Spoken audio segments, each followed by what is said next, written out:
किस्मत की लकीरों की शुरुआत। गुरुजी बहुत परेशान हो गए। फिर एक दिन उन्होंने उस बालक को अपने पास बुलाया और बोले, अपने हाथ दिखाओ। गुरुजी ने उसकी हथेली कुछ देर देखी और हथेली देखने के बाद गुरुजी ने कहा, बेटा तुम घर चले जाओ, पढ़ाई लिखाई तुम्हारे बस की बात नहीं है।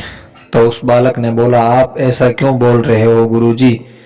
तो गुरुजी ने बोला, हे शिष्य, तुम्हारे हाथ में विद्या की रेखा नहीं है, अर्थात तुम पढ़ाई लिखाई नहीं कर सकते, तुम पढ़ लिख कर कुछ नहीं कर सकते और तुम्हारा और हमारा समय खराब कर रहे हो।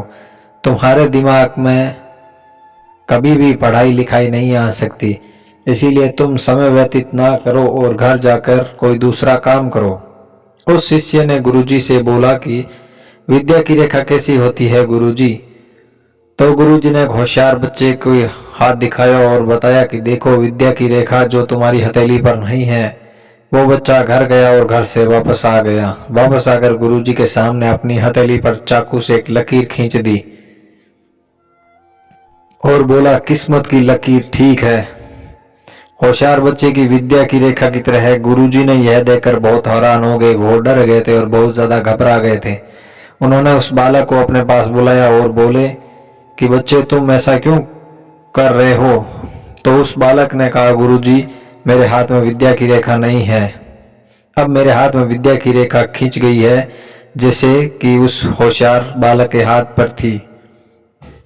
गुरुजी अब मैं विद्या सीख सकता हूँ। अब मैं भी होशियार बच्चों की तरह एक होशियार छात्र बन सकता हूँ।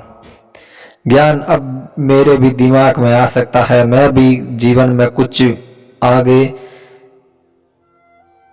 जा सकता हूँ। मैं भी एक होशियार छात्र बनना चाहता हूँ। किस्मत में विद्या की रेखा नहीं थी, इसलिए गुरुजी मैंने इसे चाकू से विद्या की रेखा अपने हथेली पर बना दी है।